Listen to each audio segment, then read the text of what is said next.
Hello everyone, welcome back. நான் தான் Sylvestarsvlog and you're watching Autotechcbe for all biking solutions. இன்னைக்கு நம்ம பார்க்க போற வீடியோ வந்து டயரை பத்தி தான். டயர் வந்துட்டு எப்படி நம்ம மெஷர் பண்றது, டயரை வந்துட்டு எத்தனை வருஷத்துல மாத்துறது, டயர் நம்ம எப்படி வந்து நம்ம வண்டி சூஸ் பண்றது, அவங்க எப்படி டிசைன் பண்ணிருக்காங்கங்கறத பொறுத்து தான் நம்ம இந்த வீடியோல பார்க்க போறோம். வீடியோக்குள்ள போறதுக்கு முன்னாடி Subscribe பண்ணாதவங்க Subscribe பண்ணிக்கங்க, கூடவே bell icon click பண்ணிக்கங்க, ஆல்ங்கற ஆப்ஷனை click பண்ணிக்கங்க. அப்பதான் நான் போடுற ஒவ்வொரு வீடியோ உங்களுக்கு கிடைக்கும். இப்போ வாங்க நம்ம வீடியோக்குள்ள போகலாம். இப்போ ஒரு டயர்னு எடுத்துட்டா டயருக்கு வந்துட்டு சைஸ் வந்துட்டு ரொம்ப இம்பார்ட்டன்ட். ஒவ்வொரு வண்டிக்கும் ஒவ்வொரு சைஸ் இருக்கும். இந்த வண்டி வந்துட்டு யூஎம் கமாண்டோ வண்டி. இதோட ஃப்ரண்ட் வீல் தான் இது. இப்போ ஃப்ரண்ட் வீலோட சைஸ் பார்த்துட்டிங்கன்னா 110, 19, 16ன்னு போட்டிருக்கீங்க இல்லையா? இப்போது இதை வந்துட்டு நம்ம எப்படி கால்குலேட் பண்ணுறோன்னா 110 வந்துட்டு இந்த வீலோட அந்த ஃப்ரண்ட் பேஸ் இருக்கு இல்லையா, இந்த இடத்த வந்துட்டு 110னும் இந்த இடத்த வந்துட்டு 19னும் அப்புறம் வீலோட இன்னர் டயா இருக்கு இல்லையா, வீலோட டயா இருக்கு இல்லையா, அதோட கம்ப்ளீட் டயாவை 16 இன்ச்சஸ்ன்னு கால்குலேட் பண்ணுவோம். நீங்கள் வந்துட்டு இந்த இடத்துலேருந்து இந்த இடம் எக்ஸாக்டாக நீங்கள் செக் பண்ணி பார்த்தீங்கன்னா 16 இன்ச்சஸ் காட்டும் உங்களுக்கு வீலோட சைஸு. ஓகேங்களா?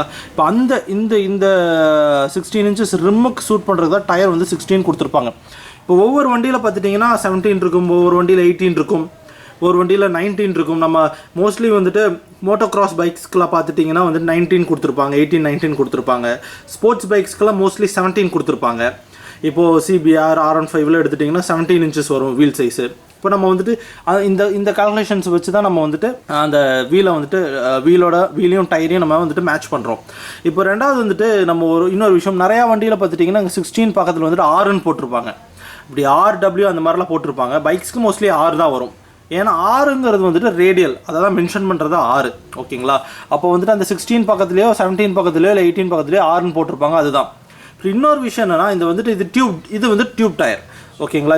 இந்த மாதிரி ரிம் ஸ்போக்ஸ் வீல்ஸ் வந்துட்டாலே அது வந்து டியூப் டயராக தான் இருக்கும். இதே வந்துட்டு அலாய் வீல் போனீங்கன்னா மோஸ்ட்லி வந்துட்டு டியூப்லெஸ்ஸாக இருக்கும். எங்கிட்ட இன்னொரு டயர் இருக்குது. இப்போ இதில் பார்த்துட்டிங்கன்னா இங்கே டியூப்லெஸ்னே எழுதியிருக்கும். ஓகேங்களா? இப்போ இந்த டியூப்லெஸ்ன்னு எழுதியிருக்கிறதுனாலே வந்துட்டு கம்ப்ளீட்டாக அது டியூப்லெஸ் டயர். ஓகே, அப்போ வந்துட்டு டியூப் போட தேவையில்லை அப்படின்னு தான் அர்த்தம். இந்த டயரை பொறுத்த வரைக்கும் வந்துட்டு நம்ம டியூப் டயர் இந்த நாசில் வந்துட்டாலே அது டியூப் டயர் தான். ஓகேங்களா?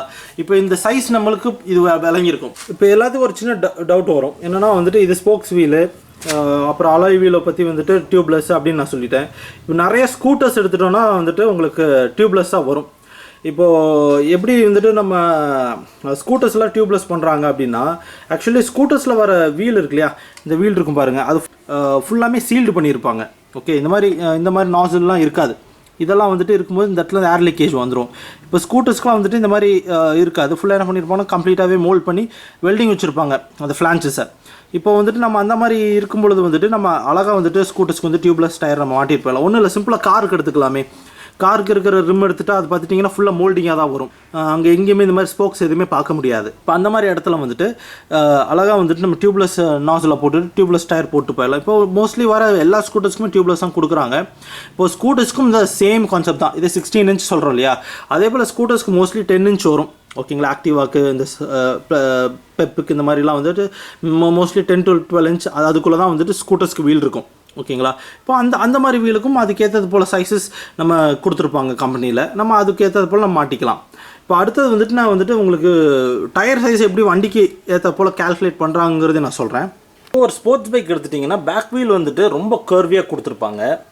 நல்லா ஏர் அடிச்சிட்டிங்கன்னா நல்ல கர்வியாக வந்துடும். அதே போல் ஃப்ரண்ட் வீல் ஸ்போர்ட்ஸ் பைக்கு வந்து ரொம்ப கர்வியாக கொடுத்துருப்பாங்க. ஏன்னா அது எப்படி நம்ம இந்த கர்வியை கால்குலேட் பண்ணுறாங்கன்னா, இப்போ இந்த டயர் வந்து 140, 70, 17 இன்ச் டயர் இது. ஓகேங்களா? இப்போ இந்த டயர் வந்து நம்ம எப்படி இந்த கர்வியை கால்குலேட் பண்ணுறாங்கன்னா, இந்த கிரவுண்ட் கிளியரன்ஸ் கொடுத்துருக்காங்களே வண்டிக்கு, ஒவ்வொரு வண்டிக்கும் ஒவ்வொரு கிரவுண்ட் கிளியரன்ஸ் இருக்கும்.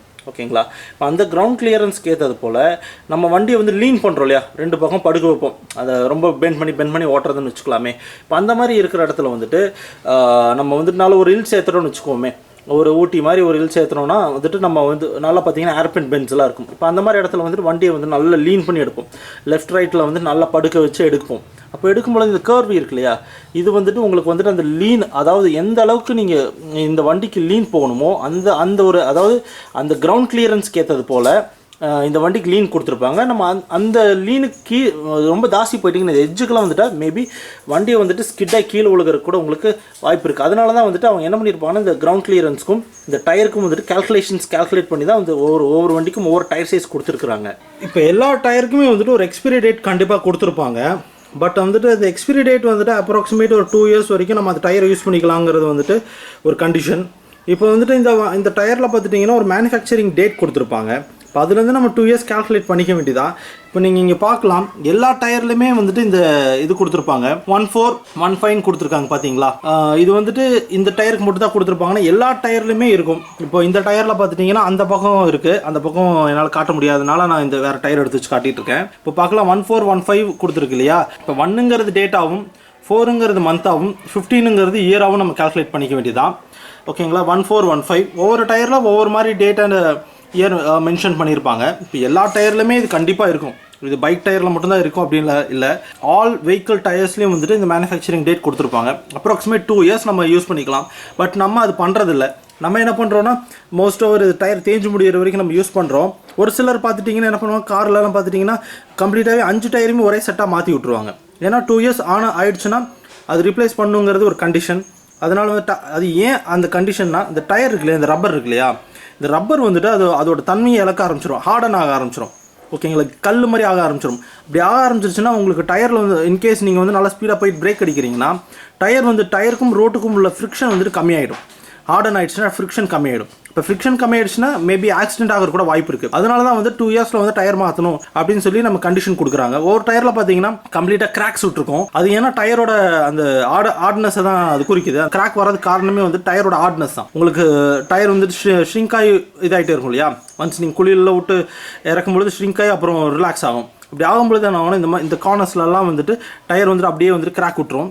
இப்போ இது வந்துட்டு நான் ஜஸ்ட்டு உங்களுக்கு காட்டணுங்கிறக்காக வேண்டியது இந்த டயர் எடுத்து வச்சு காட்டிகிட்ருக்கேன்.